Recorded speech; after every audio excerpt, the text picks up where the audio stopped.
বিজ্ঞানী sir Isaac নিউটনের একটি মজার কাহিনী বলি। নিউটনের বিড়ালের জন্য দরজা বানানোর কাহিনী। নিউটন ছিলেন অদ্ভুত রকমের মনোযোগী মানুষ। একবার তার ঘরে একটি বিড়াল এবং বিড়ালের একটি বাচ্চা থাকত।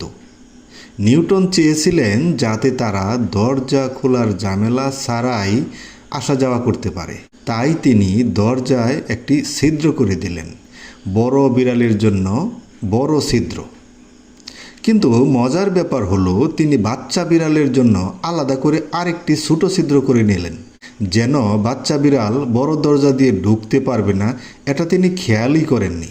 গ্রামবাসী এবং বন্ধুরা পরে তাকে মজা করে বলতো, নিউটন মহাকর্ষের সূত্র বের করতে পারেন, কিন্তু ছোট বিড়াল বড় দরজা দিয়ে ঢুকতে পারে এটা বুঝতে পারেননি।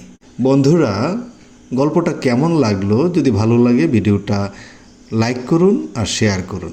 এরকম মজার ভিডিও পেতে আমার এই পেজটি ফলো করুন, সাথেই থাকুন। ধন্যবাদ।